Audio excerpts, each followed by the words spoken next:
Donc, bonjour, chers étudiants, collègues de français, communication, sciences et technologies. Je me présente Marco-Antonio Avelan. Aujourd'hui, je vais vous présenter The Prestige sous la sous-catégorie de la science-fiction du steampunk. Donc, pour commencer, petit plan de présentation de la sous-catégorie, présentation de l'œuvre The Prestige, un résumé du film et le lien entre la sous-catégorie et le film. Donc, pour commencer, c'est quoi le steampunk? Le steampunk, c'est, en fait, on se retrouve dans l'univers du 19e siècle, dans les années 1800, là où est-ce qu'une révolution industrielle a commencé. Donc, la machine à vapeur arrive. Ça, c'est vraiment révolutionnaire. Des machines aident à l'industrialisation. On a aussi le moteur à explosion, qui est une nouvelle invention. Et finalement, on a l'électricité à la fin de ce siècle-là. En fait, on parle du steampunk quand on parle de steam, en fait, évidemment, la vapeur, pour ceux qui ne le savent pas. Donc, steam qui veut dire vapeur. Donc, on se base souvent dans les œuvres de steampunk sur la machine à vapeur parce que c'est vraiment la grande invention de ce siècle-là, tout en étant dans l'environnement du 19e siècle. Donc, comme on peut voir à votre droite, l'image du monsieur ici est habillé style années 1800, dans ces années-là. Cependant, qu'est-ce qui ressort de la science-fiction c'est vraiment les machines, comme on va voir un vaisseau dans les airs avec la machine à cause de la machine à vapeur. Expliquer ça, la technologie est expliquée par la machine à vapeur. Donc, ce vaisseau-là va se promener dans les airs à cause de la machine à vapeur. Même aujourd'hui, on ne le voit pas, mais c'est science-fiction à cause de ces avancées technologiques-là. Cependant, on voit ces machines-là représentées par, évidemment, les inventions du temps, donc la machine à vapeur, le moteur à explosion et l'électricité. Donc, la première œuvre de Prestige, en fait, c'est un roman. C'est basé sur un roman écrit par Christopher Priest en 1995. Christopher a été inspiré, lui, par une vraie réalité qui a vraiment existé de deux magiciens nommés Giuseppe Pinetti et Edmund de Grisi. Maintenant, le film, en fait, comme on vient de dire, il a été inspiré du roman qui a été publié en 1995. Notre film ici a été publié en 2006.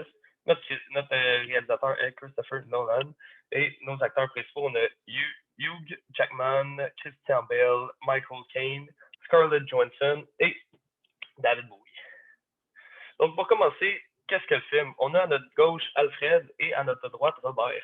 Deux amis au début qui sont devenus rivales, évidemment, comme vous avez pu comprendre avec la description du roman de Prestige.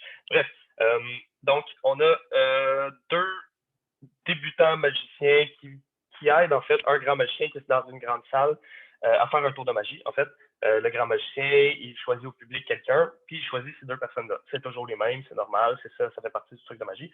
La personne qui est choisie au hasard dans le public, lui à gauche, Alfred, fait un nœud autour de cette jeune demoiselle ici. À chaque tour, en fait, il fait toujours le même nœud. L'autre, il check s'il n'y a pas des machines qui va faire en sorte que la madame elle va pouvoir s'en sortir. Donc lui, le premier, il fait un nœud, mais lui, il est vraiment têtu. Il dit, moi, je suis tanné de faire ce nœud-là, je veux faire un nouveau nœud. Puis là, les autres sont comme, ben non, ça sert à quoi? Il marche déjà ton nœud, pourquoi tu fais un nouveau nœud? Il dit, ben ça irait peut-être mieux.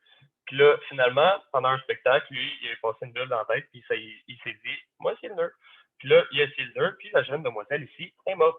Mais, qu'est-ce qu'on ne savait pas? Ben, qu'est-ce que je vous ai pas dit? On le sait dans le film, évidemment. C'est que cette jeune demoiselle-là, elle l'épouse de notre ami Robert, ici à droite. Donc, notre Alfred, ici à gauche, a théoriquement tué la femme de notre ami à droite ici. Robert. Ici, c'est une scène assez triste. En fait, ils sont aux funérailles. L'autre, il va donner les condoléances. Alfred va donner les condoléances ici. Il va donner les condoléances à la famille, à Robert. Robert, lui, il est détruit. Sa femme est morte, c'est sûr, c'est évident. Il dit quel nœud t'as fait? Lui, l'autre est comme je sais pas, je me souviens plus. Puis lui, comme c'est pas ça, c'est pas une bonne réponse, ça, quel nœud t'as fait? Avoue-les. Puis l'autre est comme écoute, je le sais vraiment pas, je me souviens plus.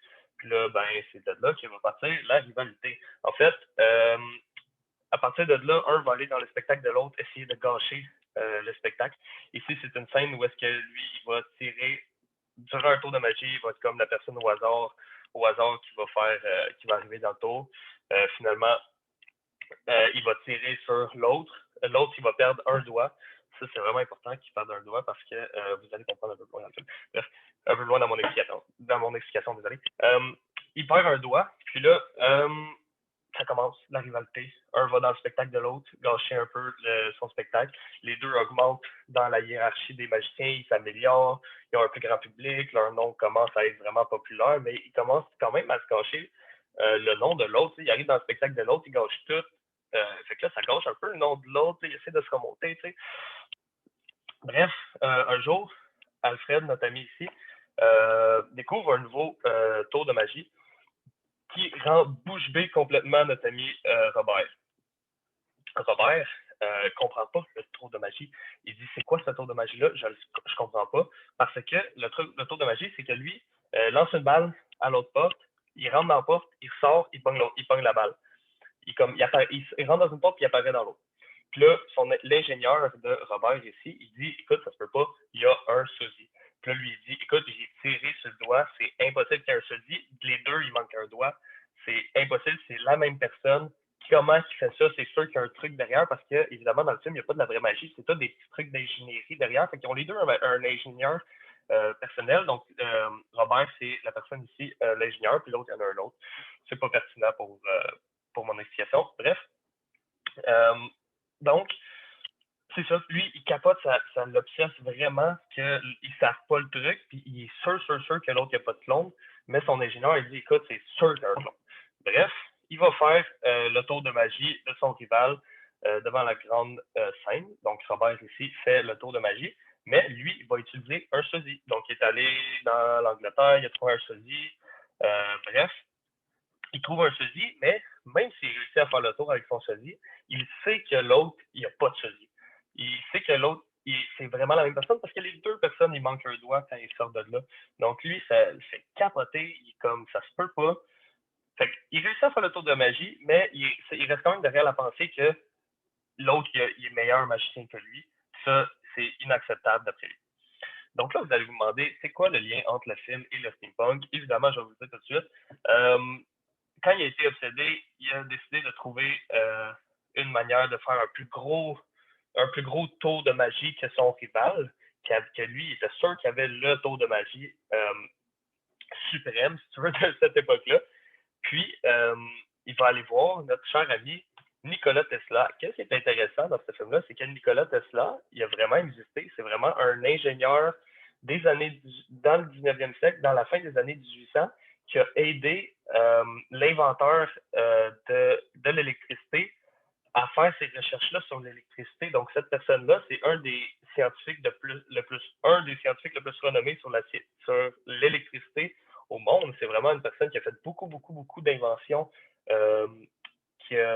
sur l'électricité. C'est lui qui a inventé les alternateurs d'électricité. Lui, en fait, il n'a pas inventé l'électricité, mais il a inventé, mettons, les conduits pour faire transporter l'électricité, puis toute plein d'inventions qui a vraiment fait avancer les choses sur la connaissance de l'électricité. Fait que ça, je trouvais ça quand même intéressant à dire parce qu'on se retrouve vraiment dans cette époque-là des années 1800, du 19e siècle, parce qu'on voit des personnages réels, dont Nikola Tesla.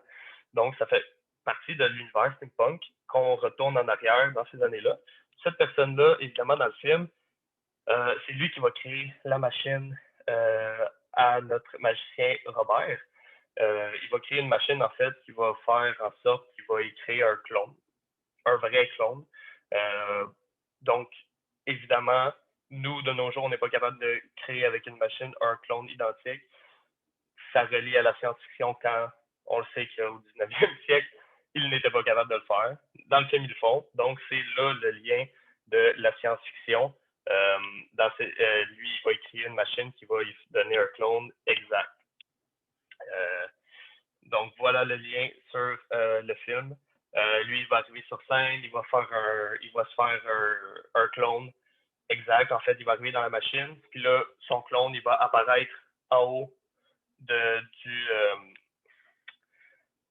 estrades, en fait. Donc là, tout le monde va faire comme wow, puis là, ils vont applaudir parce que c'est vraiment lui, identique. Donc, vraiment, vraiment intéressant comme film. Je vous le suggère fortement. La fin, je ne vais pas vous la dire parce qu'elle est vraiment, vraiment intéressante pour les intéressés. Moi, en fait, je ne m'attendais vraiment pas à cette fin-là. Puis, c'est ça pour ma présentation. Merci beaucoup.